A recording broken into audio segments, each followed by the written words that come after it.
Okay, now the recording is on. So, welcome you all to take part in the first gauge gravity talk of season 3. So, this is an online seminar series which focus broadly on diverse topics on gauge gravity theories. Now, these seminars are held roughly once a month, preferably on Wednesdays afternoon. And these talks we record it and then later upload it on the CHAP YouTube channel. So for the audience, so they will be muted during the talk. However, if they have questions, they can either put it in the chat box or raise the hand and ask with the speaker. And today's speaker is Professor Sergey Solodukhin. He did his undergraduate and PhD from the prestigious Moscow State University. Thereafter, he held positions in University of Waterloo, Alberta, Utrecht, LMU as research associate. He is currently a full professor at University of Tours in France. And today he will talk about black holes and wormholes in semiclassical gravity. Sergey, over to you. Hi, thank you very much for your invitation and for introduction. So today we'll talk about these black holes and wormholes in semiclassical gravity. And it is based on recent, not very recent works I made with Yuan Pato, Clement, Berthier, Deb Sarkar, and Vagiv Tagiev. So Yuan and Clement were my PhD students. They already defended PhD. Vagiv is my present student at Tours, and Deb is a professor in India, in Indore. He's present in the audience. So here's the plan of my talk. I will give some introduction and formulation of what I think is the problem. I briefly discuss the landscape of black hole mimickers, and I will consider two examples. One example is four-dimensional, and the second example is two-dimensional. It's what is called IST model. So let me say that, as you know, we witness a remarkable progress in the last couple decades of observational experiments regarding the black holes. Maybe the oldest one is the optical observation. So they look at certain place in the sky and trace the trajectories of the stars, elliptic trajectories, and estimated the mass of this dark object, which produces the gravity. And unfortunately, cannot produce this video, but it is available on internet. For 12 years, they trace the trajectories, and you can see how they move around the same center of the mass. So it is quite old. It's already about 20 years old. But more recent is the observations, are the observations made by Event Horizon Telescope. They gave us a picture of black hole shadow.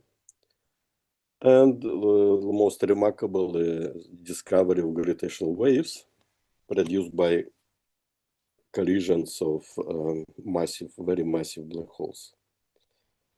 But having said that, we should maybe so very often, especially in the non-professional community, people say let's indication of proof of existence of black holes. But as professionals, we should be more cautious and say that these experiments definitely prove existence of a photon sphere. But they don't provide us a direct proof of existence of horizon. And this demonstration of existence of event horizon is much more complicated and requires more effort. So with this information, we should say that one can pose certain questions, and in particular, it is not excluded that what we see, what we observe as astronomical black holes are in fact some objects that don't have a horizon, and these objects sometimes called black hole mimickers.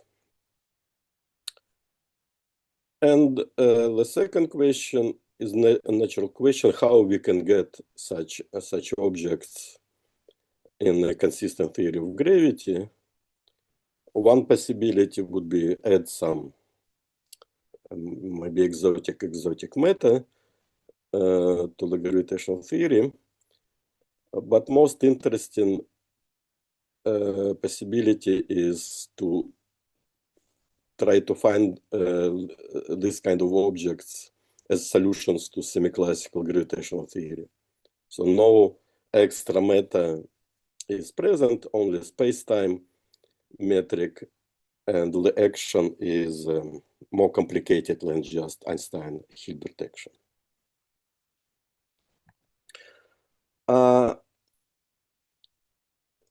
Speaking about classical black holes, they arise as solutions to Einstein equations, which are obtained by varying the gravitational action.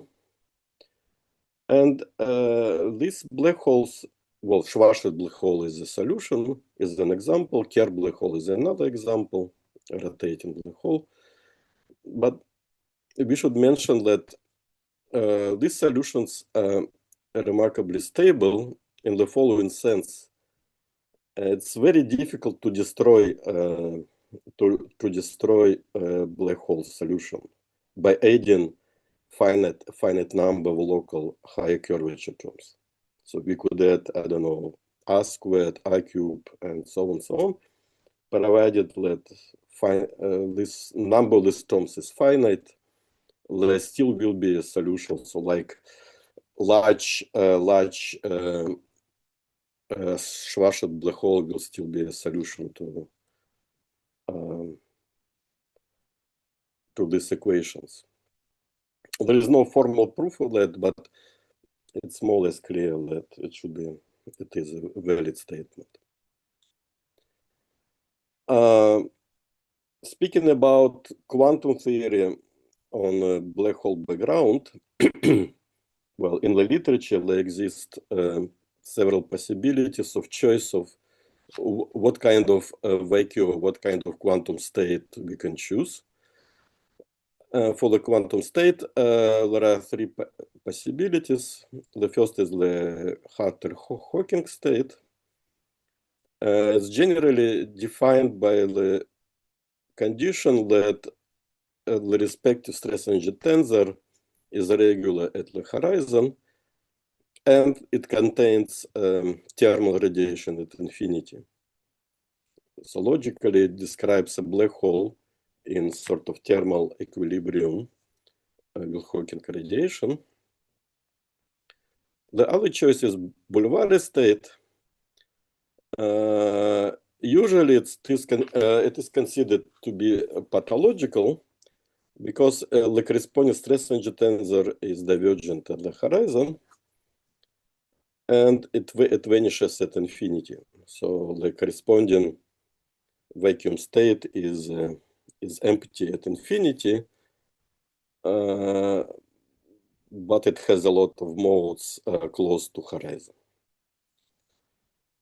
And the Unruh state, the third example is Unruh state. The respective stress energy tensor is regular at the future horizon. So there we can see thermal radiation at future null infinity, but not in the past. And it describes dynamical situation when a black hole is formed by collapsing matter, so there is no radiation in the past, but when black hole is formed, we see the usual Hawking radiation at future infinity. So these are three choices for the quantum state. And speaking about quantum black holes,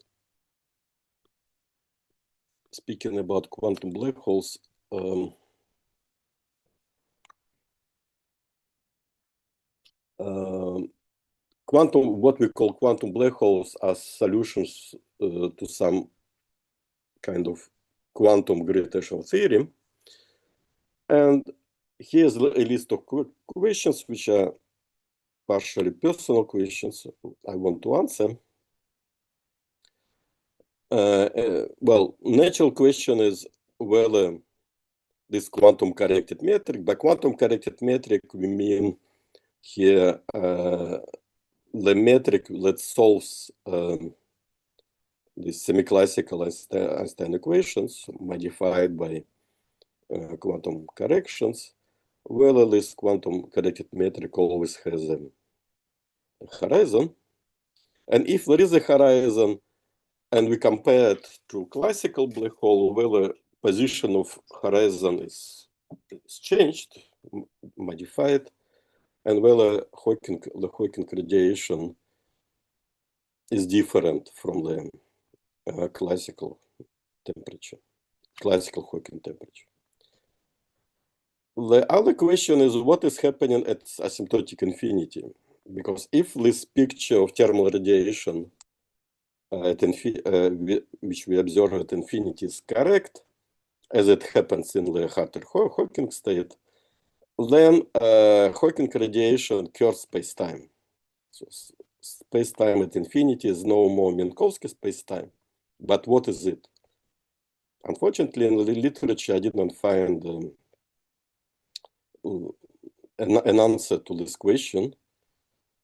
And in personal discussions, I didn't see that people know any question to this, any answer to this question.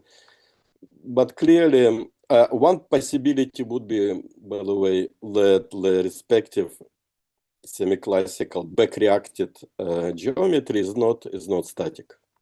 That's definitely a possibility. So then another question, whether a static solution exists at infinity. The other question, next question is whether the choice of quantum state is important. Does it really matter what kind of quantum state we choose? And we'll see in this talk that the answer to this question is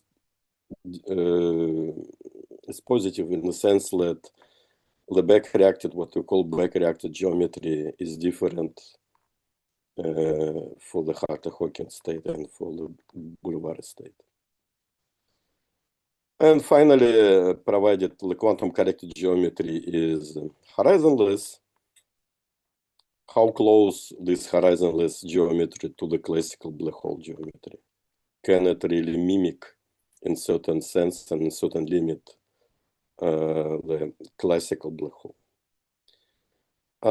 In the literature, there have been a lot of work on these questions since York and many others.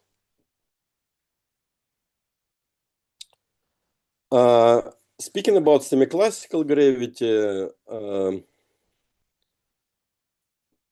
so by semiclassical gravity, we mean the gravity induced by quantum fields. So metric is classical, it's not quantized, but quantum fields propagating on the metric, on the background of this metric are quantized, and if you compute a path integral over such quantum fields, choose the quantum state, then we end up with a certain effective action, which is has the following structure. It has, of course, classical initial action, which is just in our case Ricci scalar, and integrated over space-time, and the quantum action, which is the result of integrating out these quantum modes, and this quantum action is typically non-local. Sometimes people write terms like curvature squared, curvature cube, and call it quantum action, but quantum action is actually non-local. And this non-locality was well established in a number of papers by Barvinsky and Volkovitsky in 80s, and they have a certain structure. So this quantum action can be decomposed in a series with respect to curvature, but it's not local in the sense that these two different, for instance, these two different curvatures are taken at two different points, and there is a form factor. Form factor is like, I don't know, 1 over box or 1 over all logarithm of the box. So it's some kind of Green's function, which has 2 points, and we integrate here over these 2 points. And similar structure exists for cubic terms in the section. By the way, if you are talking about conformal field theory, then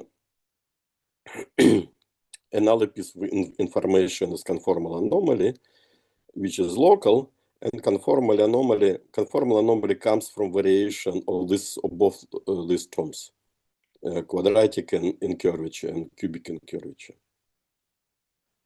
So both these terms are important.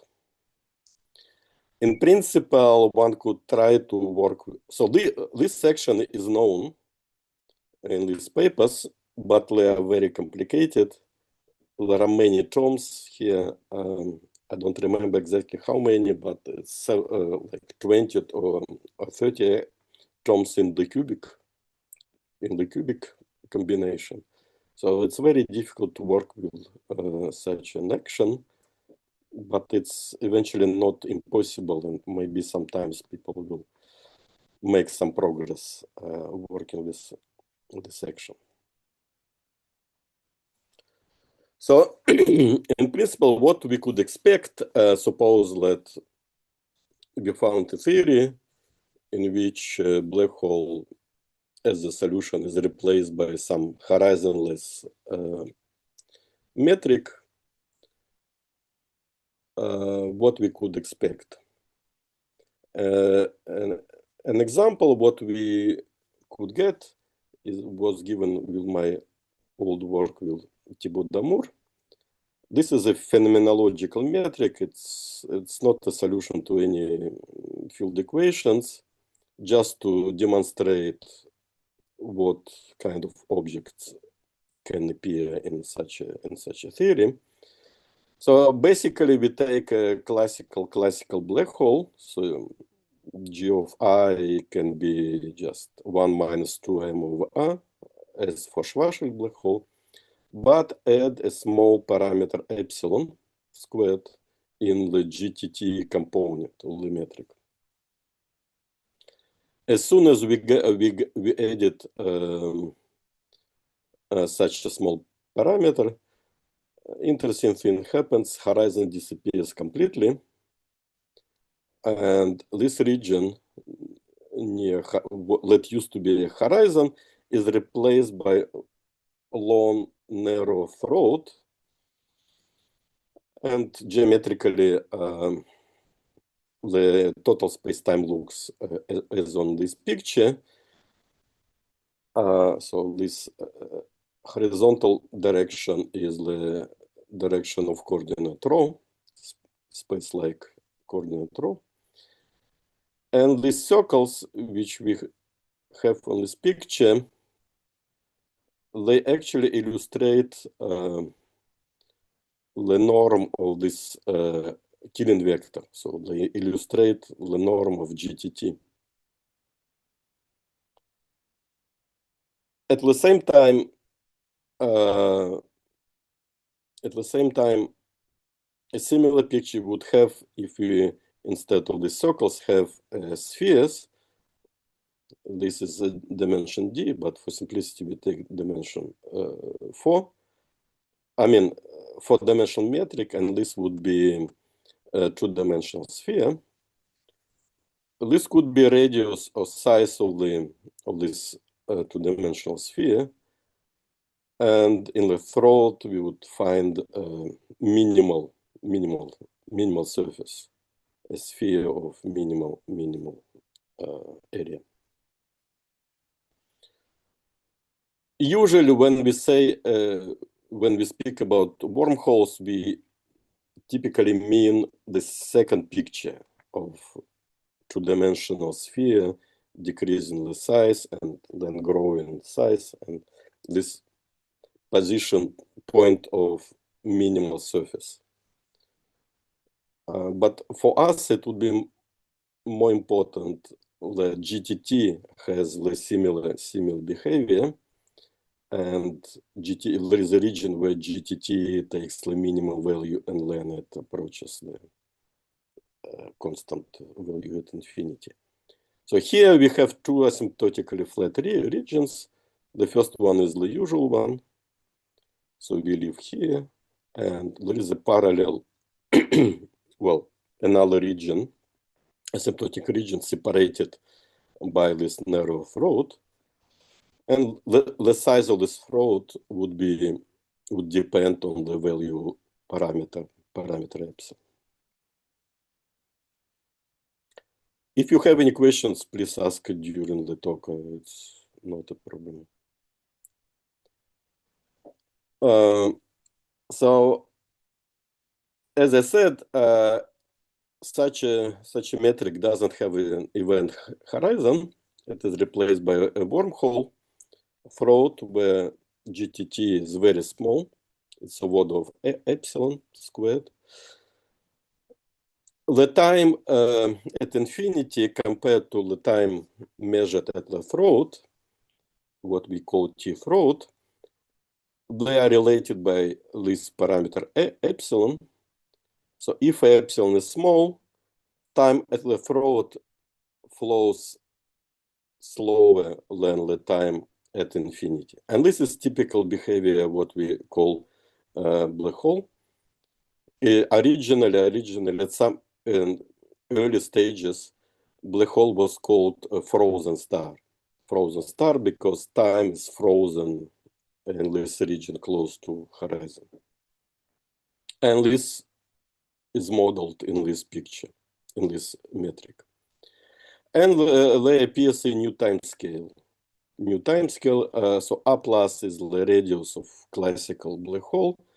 Epsilon is this new small parameter.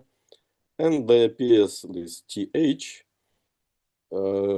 Sometimes I call it Heisenberg time.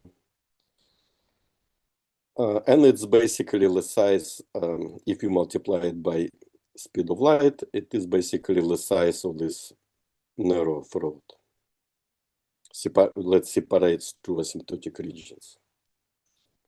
I call it Heisenberg time because in quantum systems, if there is a big quantum system with many particles, suppose these particles are still in the box. So fundamentally, the spectrum is discrete. We have discrete levels of energy, but two levels are standing very close to each other. And if you look at the system for a relatively short period of time, we would not see this discreteness of the spectrum, and we would speak about a continuous spectrum.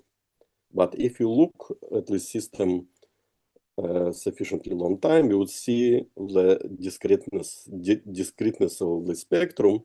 We'll see the difference between two levels. and let we call Heisenberg time. And this is precisely what is happening here. So if you choose this epsilon to be exponential of minus entropy, well then this TH would be of Hawking evaporation time. So if you look at this system during time much smaller than this TH, we would not see a difference with a true black hole.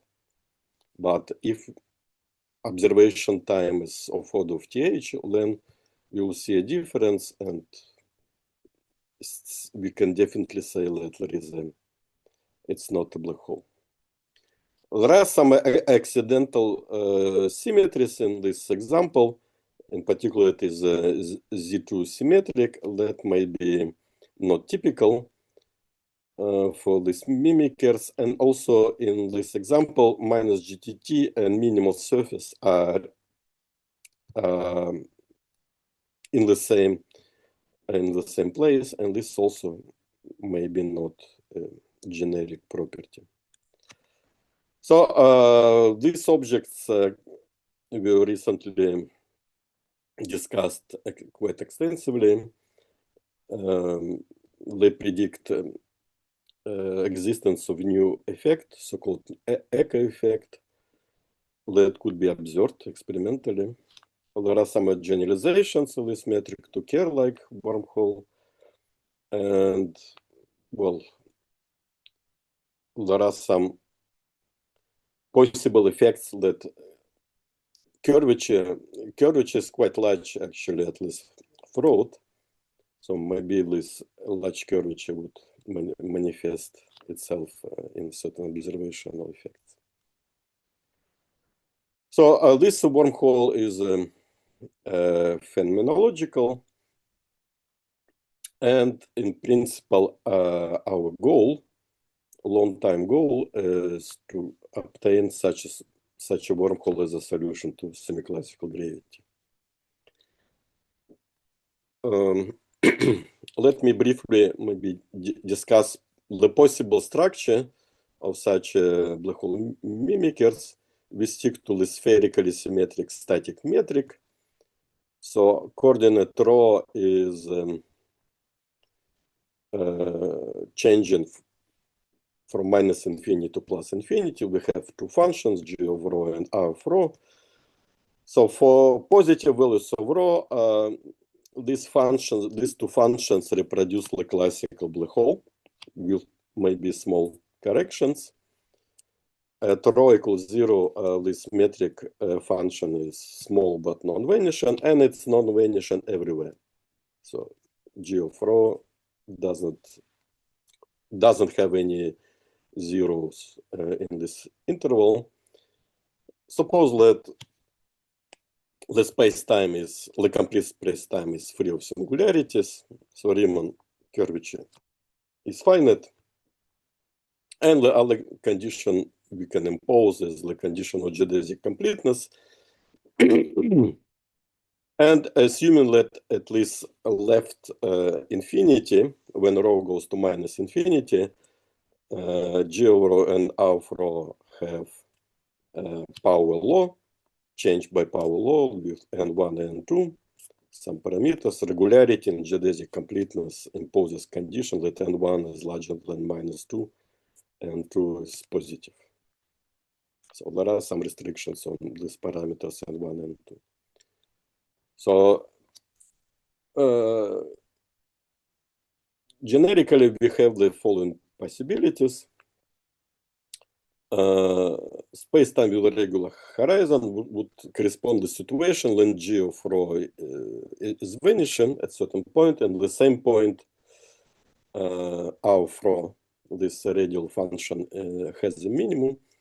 This is regular horizon. If the minimum, these two minima are different points, then this horizon is singular.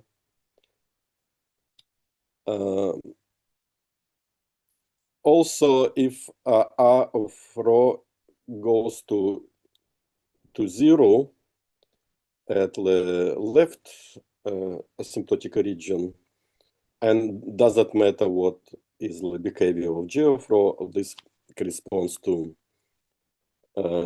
singular spacetime. And there are two examples when spacetime is regular, when both functions, so our flow grows as some power law with this power larger than 2 at infinity, and also geoflow is a growing function. So this is basically, but the position of the minima can be different in these two functions, and that corresponds to what we call non-symmetric wormhole. There is another regular and geodesically complete spacetime that could mimic a black hole when our flow is the same as in the first case, but g of rho goes to 0 when rho goes to minus infinity. So this asymptotically it approaches 0, but spacetime is still geodesically complete, so it takes infinite time to approach this left asymptotic region. Hi, Sergey. I just missed what was G of rho. Can you just go back to the previous slide? Just show me. This? G of rho. So I just missed that. Oh, this is the GTT coefficient, basically. Okay. It's just GTT. Okay. Okay, sure. Thanks.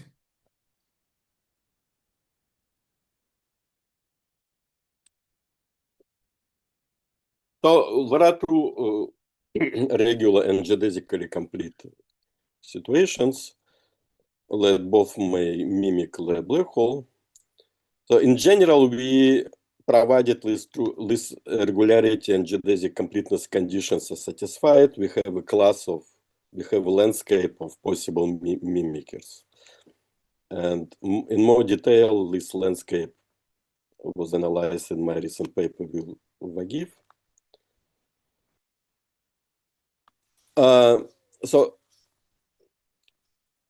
it is important to look at the perturbations or geodesics in this space-time, and important characteristic of this object is the radial effective potential, and it typically has two maximum.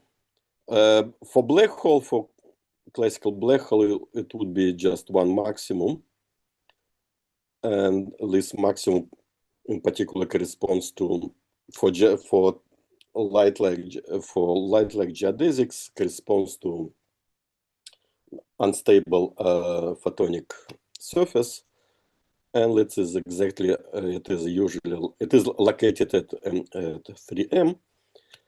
But these new modifications, these wormhole modifications, produces a second maximum that could be exactly symmetric in the two symmetric case, or it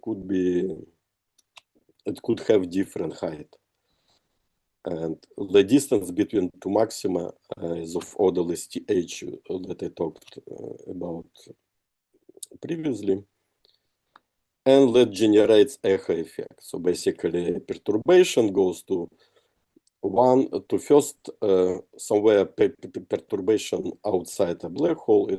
Outside this object goes inside, reflects of this first maximum, goes to infinity, then continues, reflects of the second maximum, goes to infinity, and this time delay between two signals produces the echo effect that could be observed, provided that th is large but sufficiently small compared to our observation time. So I promised discuss two cases. First case is for dimensional semiclassical gravity. This is a relatively old paper with Kleman and Depp. maybe I will be brief here. So basically, we want to use the conformal anomaly and obtain this kind of object as a solution to semiclassical gravity. So this is the general metric that we have. It has three functions, and we usually need three functions in the action to get the sufficient number of equations. But of course, for instance, this function n can be gauge fixed. It's gauge freedom, parameterizational freedom, how to choose n. So gravitational action in this case is a combination of classical action and the quantum. Quantum action is obtained by integrating out the conformal quantum fields. The property, it is, as I said, it is a non-local, but conformal transformation of this action is local. A and B are some conformal charges. C squared is the Laval tensor, and E is the Euler density.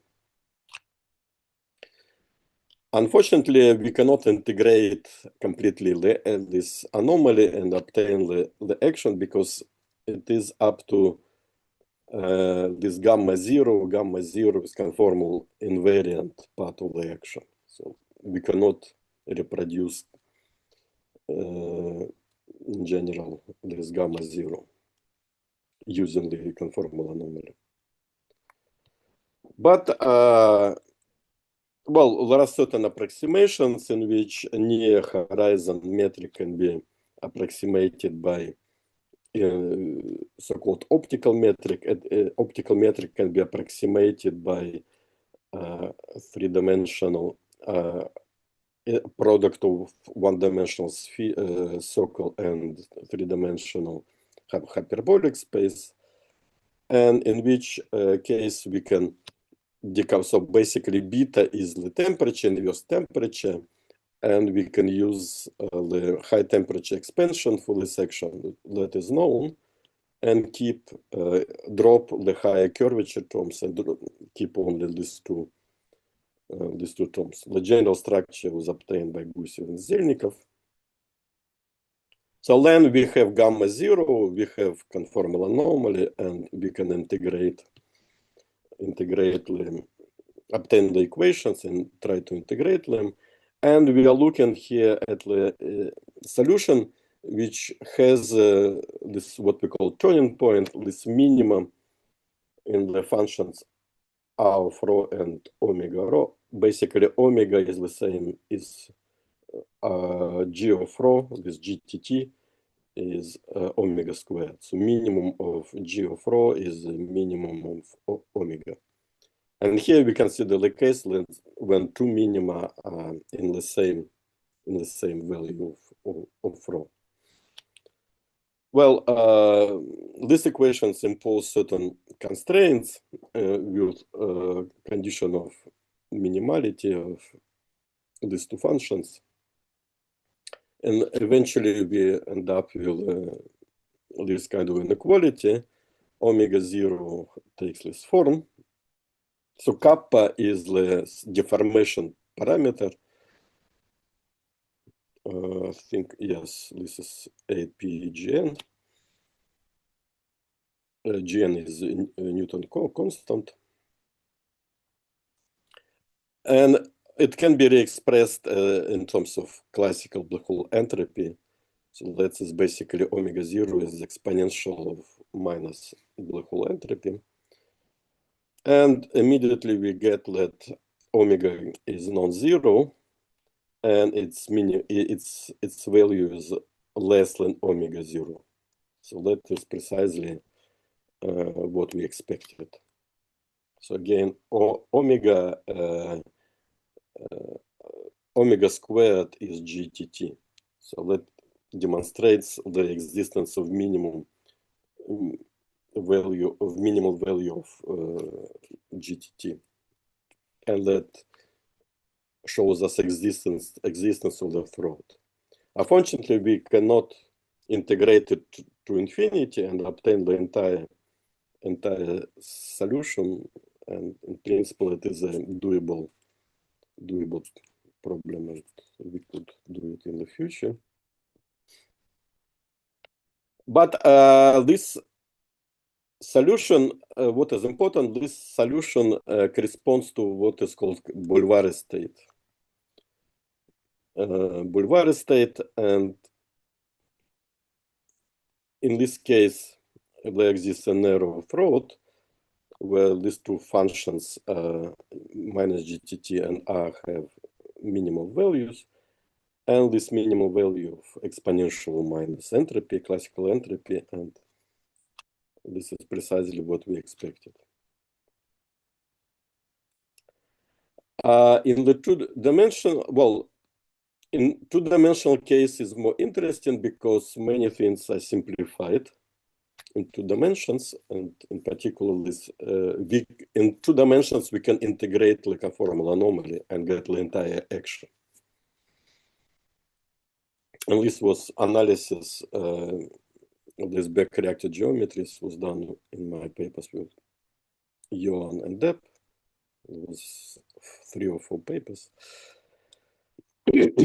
So things are simpler because we know the complete action, quantum action. It is a so-called Polyakov action. And since 1992, these 2-dimensional theories, quantum theories, semiclassical theories were quite popular, and people tried to use this as a toy model to solve the information paradox and other problems related to black holes.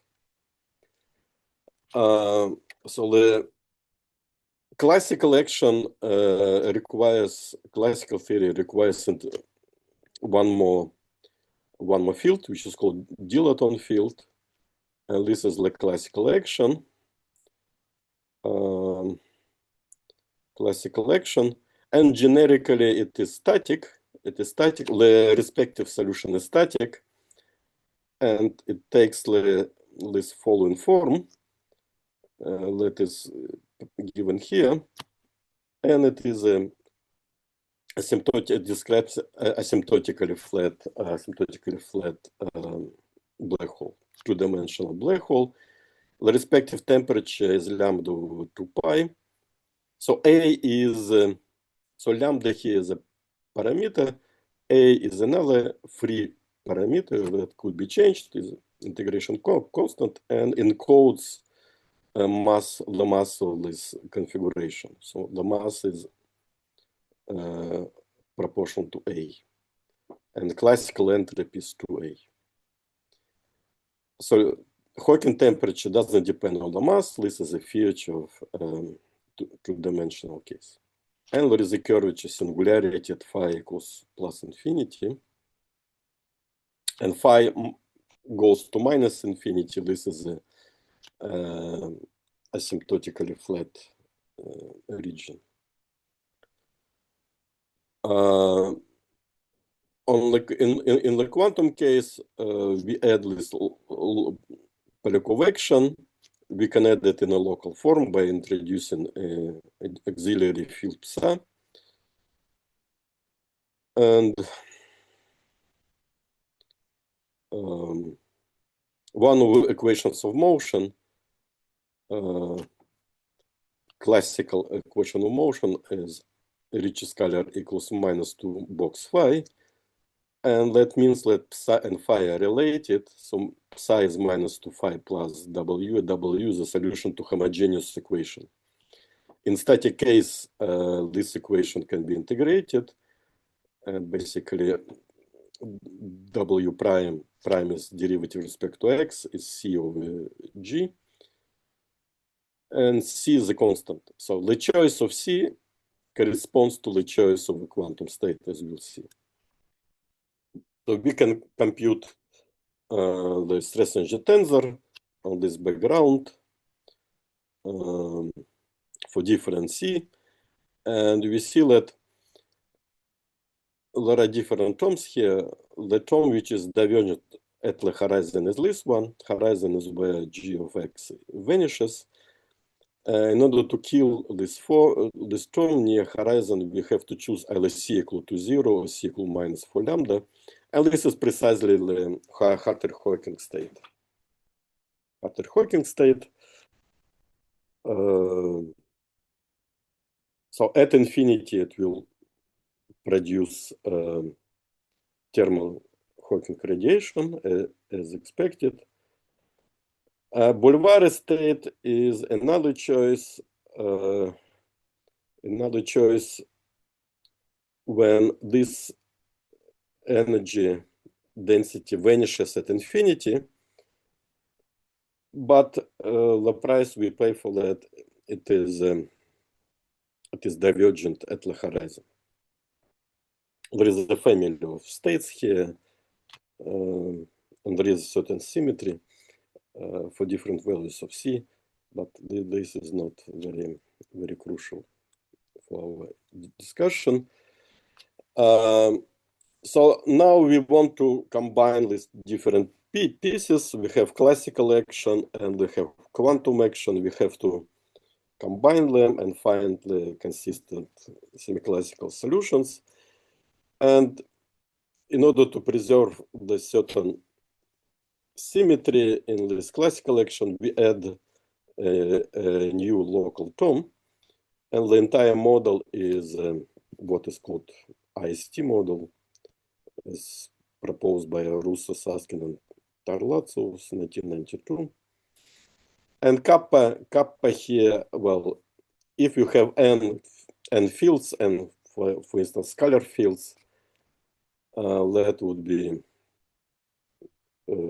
n, but also in 2 dimensions, there are Gauss, if you integrate metric, and it produces 24 Gauss. So now we vary this action with respect to phi and psi and get the equations. The first equation, the first solution would be, so the relation between r and phi, so this relation that Ricci scalar is minus 2 box phi, is preserved in this case, as this is the advantage of adding this term. And again, a relation between psi and phi is the same as in the classical case. And as I said, the choice of W is the choice of the quantum state. So if this W... Hey, Sergey. Yes. I have a quick question from your last slide. Yeah, I think first of all, this will be anti-de Sitter, right? One solution is anti-de Sitter. Yeah, this solution is anti-de Sitter, and phi has this constant value. And this solution exists, but yes. But nobody, in the literature, nobody paid attention to this solution. I don't know. So I can have, if I have some matter field, so I can study, even in this model, some black holes in ADS, right? You study what? Black hole? Yeah, ADS black holes out of these solutions. I would not say ADS black hole. Yeah, it's certainly anti-de Sitter, and in 2 dimensions it may have a horizon. Yes. Okay. Yes. All right. Thank you. But for unknown reasons, this solution is ignored basically in the literature. So one choice would be W is 0, psi is minus 2 phi, and that is the Harter-Hawking state. The equations can be integrated, and this is the solution. It is basically a classical solution modified by this term. And this term is precisely at infinity is dominating over the classical term. And this term is precisely effect produced by Hawking radiation, back reaction of Hawking radiation on the metric. So in 2 dimensions, we know the answer this question: what is the asymptotic metric at infinity? And basically, we see that it's still a black hole. It still has a horizon. So Halter-Hawking state corresponds to a metric that has a horizon. Compared to classical horizon, its position is changed. Temperature, Hawking temperature is the same in this particular case. It's the same as in the classical case. But what is interesting, it has two different regions. Singularity is located at phi critical. Phi critical is where this function f, this function f, its derivative vanishes. And there are two different asymptotically flat regions, phi larger than phi critical, phi smaller than phi critical, and it means that there are two asymptotically flat regions separated by a horizon. And this is similar to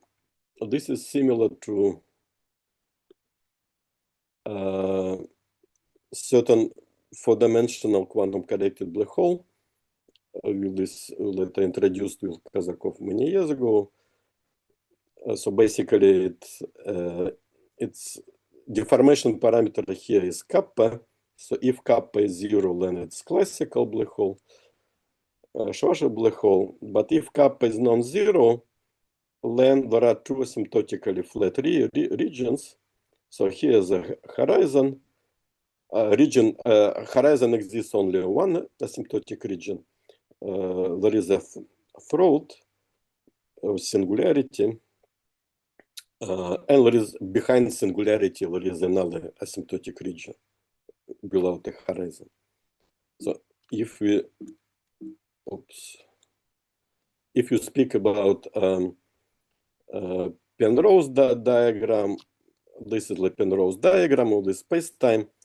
It should be, it's not complete. It should be, because space-time is time reversal, it should be added exactly the same region here in this corner.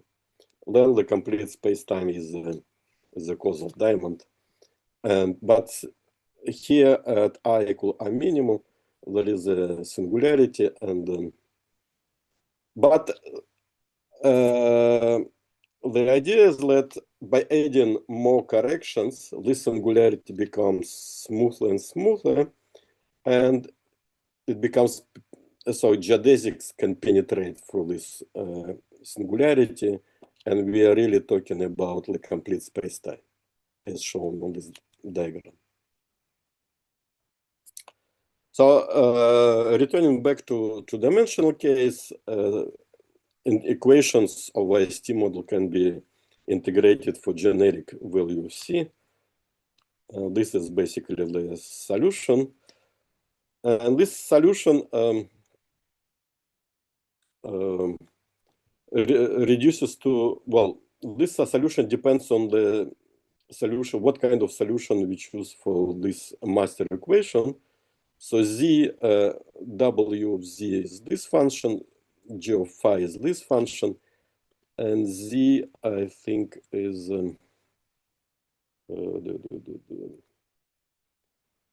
some function which appears in GTT.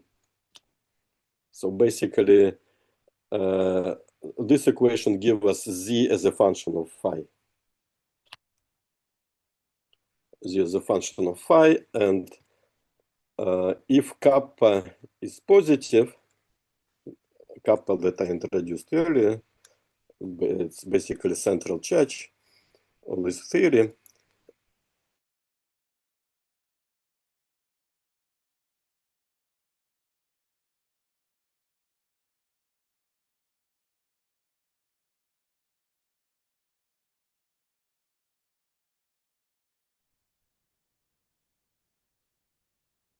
Sergey, I think we are not able to hear you. I think the screen is frozen. Basically, this is the entire space-time as shown. So here, asymptotically, where GTT vanishes, we have a singularity. So it's null singularity at infinity. And we have a throat and asymptotic region. and in the throat, GTT takes a very small value.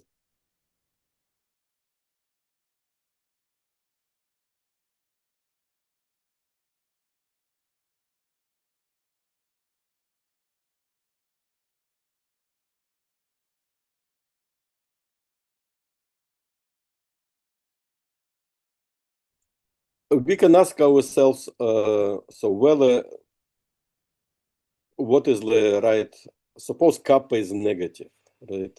So suppose Hi, Sergey. Yes. Sorry, you got cut off a bit. So this last figure that you had, where you had this rest singularity, yeah. So this in your new work, you will call this asymmetric wormhole, right? Just to make sure. In our paper with Vagiv, Yeah. we have a similar structure. This is precisely the metric B, the case B that I discussed before. So GTT vanishes asymptotically at infinity, but in our case, there's no singularity. No singularity, and space-time is geodesically complete. So in that four-dimensional case, it takes infinite time to approach this singularity. This region. So there is no singularity, and space-time is geodesically complete. In this sense, what we discussed with Vagiv is more reasonable than this, more physically more acceptable than this two-dimensional solution.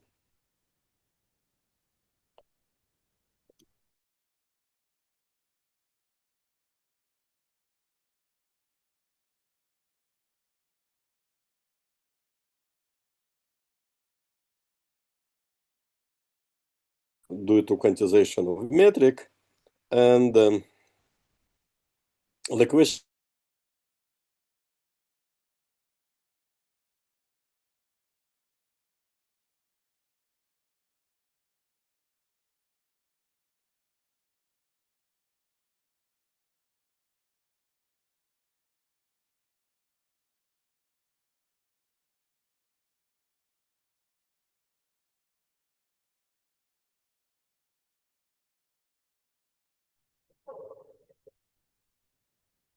I think we are having some network issues. Seems like the connection is frozen.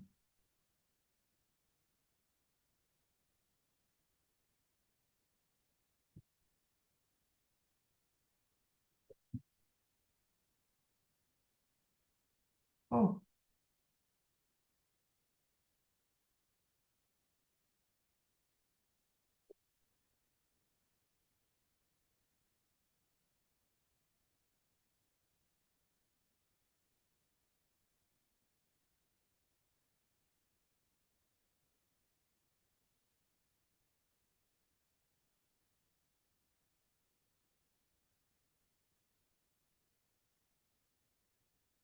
I think the connection is lost probably. Let's check the email. I hope we can. I think he joined again. Okay, yes. Yeah, he is back.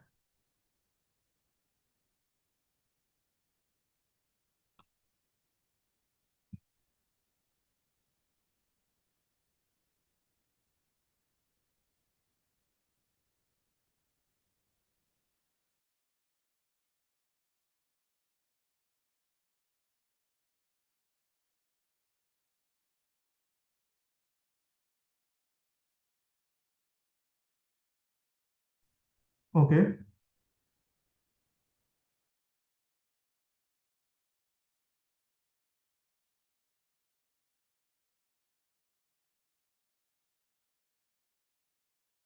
I think Sergey is muted.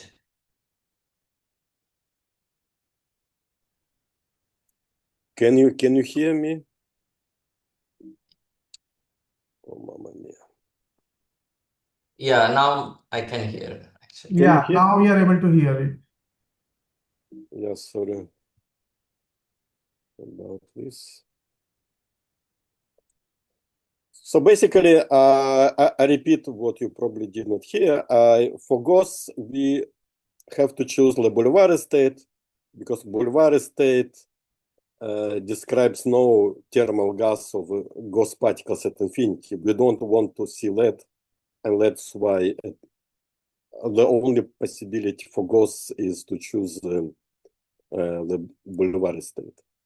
And then suppose we have physical particles with positive kappa and Gauss for negative kappa. The total kappa is the sum of true. And then for particles with positive kappa, we choose the Hawking state. For negative kappa, we choose Boulevard state. And that combined state we call the hybrid quantum state. We still have a solution to this choice of quantum states.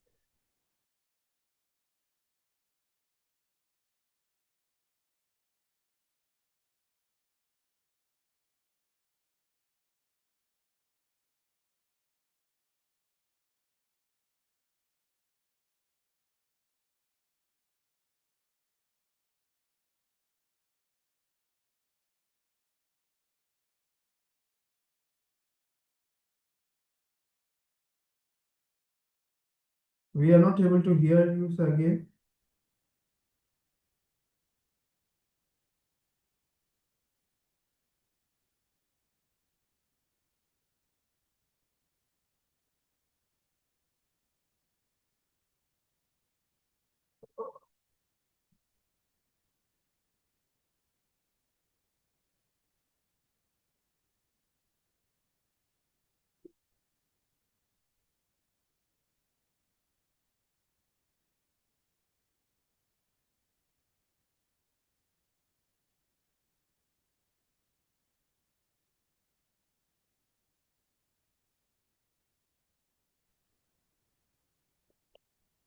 Yeah, I'm sorry, I don't understand why it kicks me out. Maybe it's Maybe it's the network. barrier of Yeah. 1 hour.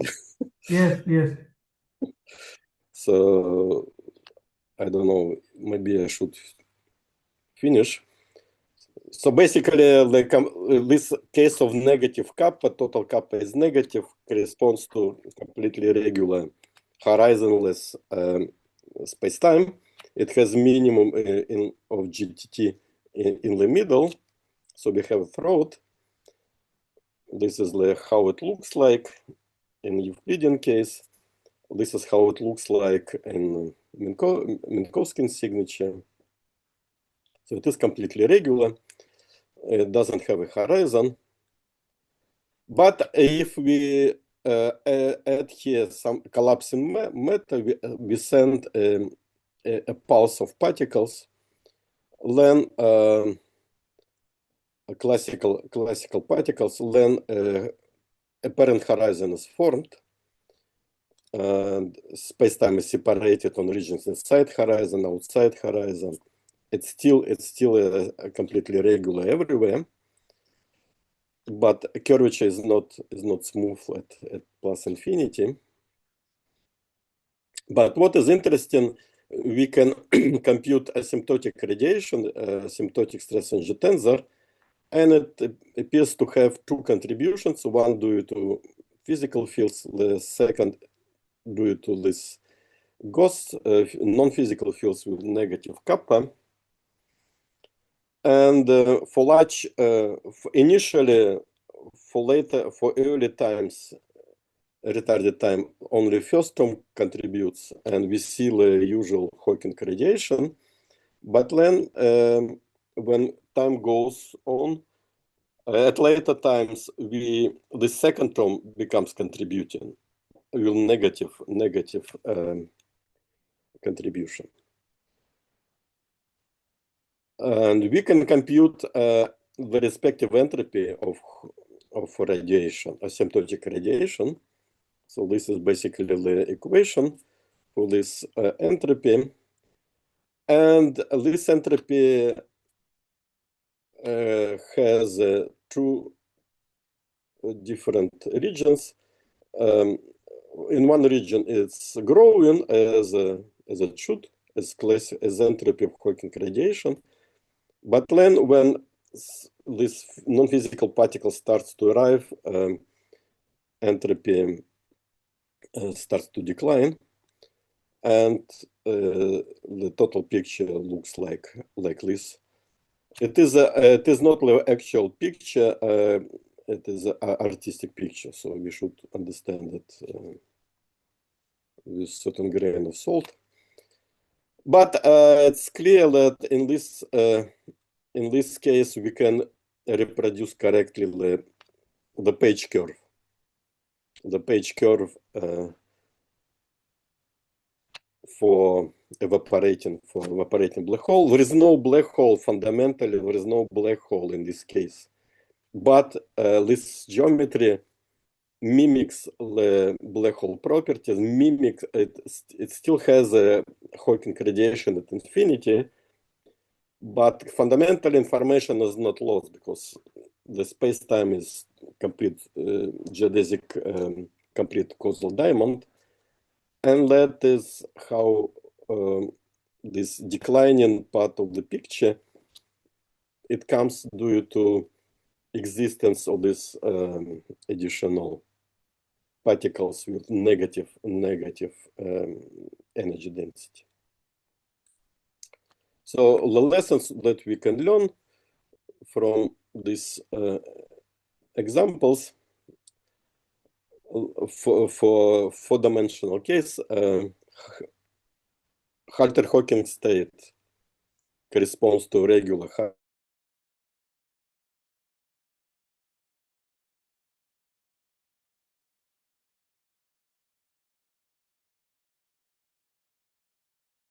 state. The semiclassical geometry with horizon doesn't exist anymore. Horizon is replaced by a narrow throat, and outside the throat, the space-time is a black hole mimicker.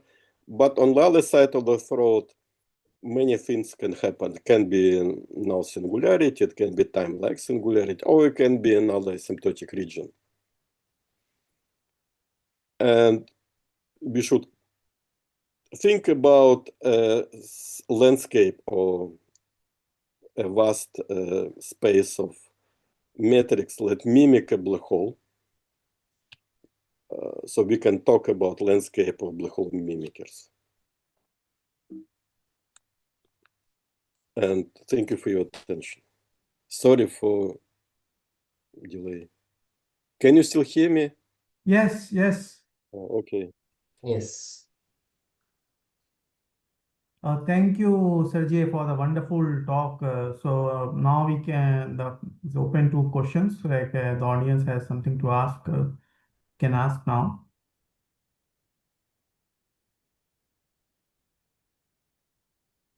So in the meantime, maybe I can ask this thing. So what decides basically? So if you want a Hartley-Hawkins state or a Boulevard state, basically. So how to somewhere you were showing the stress energy tensor, which was dependent on C, and C being chosen as some particular value. Either in the Hartley-Hawkins it was something, or in the case of Boulevard it was something. So is there some way to distinguish where I can choose something or the other basically? You mean what quantum state we have to choose for a particular Yeah. field? So, from the later part of the slides, it appears like if you want regularity, then probably the Hartley-Hawkins state would be the one. But if you want, we have some basically flexibility over the physical states being Hartley-Hawkins and some of the ghost states lying in the Boulevard, then there are some other things that are there. Yes. So probably the most reasonable answer to this question would be we have to choose Hartley-Hawking for any physical states, for any physical quantum fields. But if there are present any non-physical fields such as gauss, or in high dimensions, that would be fields that are described by higher order differential operators. They contribute negatively to central charges, conformal central charges. Then for these fields, we have to choose Boulevard state. I see. But in principle, nothing prevents us from choosing Boulevard state for physical fields. And so I don't see any arguments against this. Okay, I see, I see.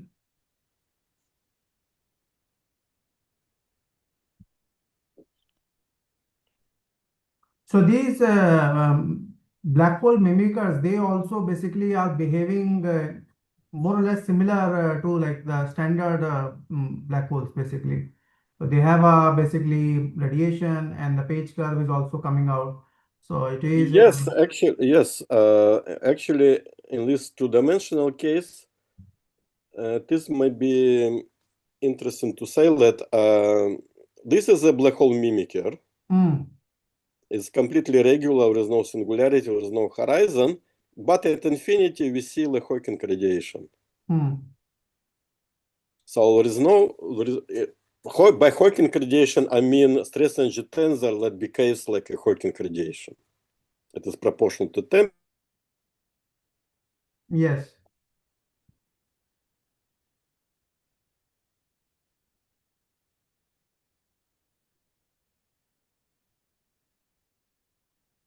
Can be translated to four-dimensional case.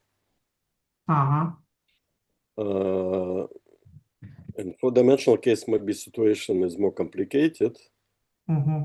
But in this two-dimensional case, this is an interesting example when there is no horizon, complete regularity, but asymptotically we have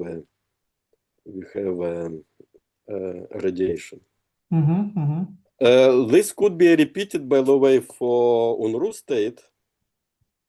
For Unruh state would correspond to the situation when there is no radiation here at past infinity, but there is radiation here. And there is corresponding space-time, corresponding solution to these equations is dynamical, it's non-static. So it describes some evolution. Again, there is no horizon, there is no singularity, but here at plus infinity we see the Hawking radiation.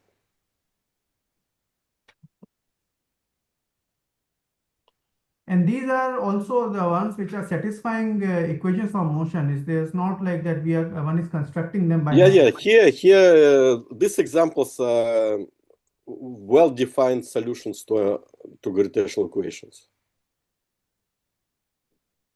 So they are solutions to equations, and they are not phenomenological metrics that we discussed in the four-dimensional case. They are really solutions. Interesting. But I would say generically we have, well, even in four dimensions we have two possibilities. Either there is a horizon. So if we are talking about quantum corrected space-time or solution to semiclassical equations, either we have a horizon, a regular horizon, maybe with a curvature singularity, the horizon is shifted with respect to classical case. Temperature, Hawking temperature in general could be also modified. There could be interesting structure like here in this picture near the singularity. So this singularity could be smoother and smoother when we take more and more corrections. So then in total we should probably talk about this complete causal diamond. Or there is no horizon, horizon is replaced by narrow throat, where GTT is very small. It is asymptotically flat spacetime that repeats. The metric is basically the same as for Schwarzschild black hole, plus maybe small corrections. So it models properties of classical black hole. Mm-hmm. But on the other side of the throat, so there is a throat, on the other side of the throat, there could be different possibilities. It could be singularity, it could be null singularity, or it could be a completely regular spacetime. I see. Mm-hmm.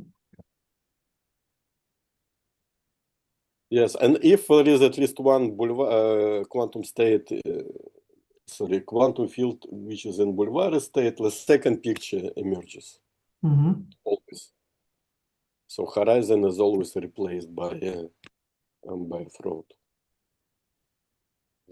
So when you said about the smoothing of the singularity, do you mean something like regularizing it, or like No, I mean, for instance, so classical singularity would be classical metric corresponds to kappa to be 0, okay. and classical singularity is where metric is divergent. Is Ah. I equals 0, metric is divergent. Mm. So this metric, in this metric, quantum corrected metric with kappa, Mm-hmm. singularity is at R equal kappa, and here metric is already finite. So it is at least C0 metric. Yes. But derivative, partial derivative respect to R is divergent. Mm. So it's C0 metric, but not C1. Mm. It could be that by taking more into account more degrees of freedom, more corrections, this power is still square root, but square root to certain power. I I see. know, I see. 3 or 4 Okay. or 5. Mm. Then there still will be singularity, but this singularity will appear in high derivatives of this function g. Mm. So it could be C2. Yes. Yes. It could be C2. If it is C2, then geodesics are well defined. Okay. So Okay. geodesic can penetrate through this singularity. Mm-hmm. And actually, in this paper with Kazakov, we can see Mm-hmm. that this is the simplest metric that we had. Mm. There is more complicated metric with more degrees of freedom taken into account, where this power is higher. Mm. The singularity is still present, but metric is C2. Okay. You see? And this is an interesting possibility that somehow not maybe well discussed in the literature, that the total spacetime may have these two asymptotic regions, asymptotic shoots, separated by horizon. And it would be interesting to analyze, by the way, this information or S matrix, information loss in this space-time, because there is a horizon. Suppose this singularity is not there. So there is another asymptotic region. Totally, globally, it is still a causal diamond. So globally, nothing is lost, but there is another asymptotic region. So this asymptotic region is different from that asymptotic region. And it would be interesting to analyze the information paradox in this context. Yes. Because information that goes inside horizon will reappear in the second region, in second asymptotic region. Would it correspond to loss of information? And in which sense? It probably deserves more discussion. Yes. Yes. Thinking. But I would say it's an interesting possibility. Yes. Are there any further questions from the audience? I just had one Yeah. quick follow-up question. In this work with Wagif, you said that you have, you had a picture like that, but without the dressed singularity, this asymmetric wormhole. So what was the model there? What sort No, of no, these are gravitational? just phenomenological metrics. I see. We simply impose certain conditions. So this is the set of conditions. They are not very restrictive. And we try to, and we gave several examples of metrics that satisfy these conditions. And in this sense, we model different corners in this landscape of Landscape. possible black hole mimickers. This And metric, this situation would correspond to non-symmetric wormhole, and this situation corresponds to wormhole.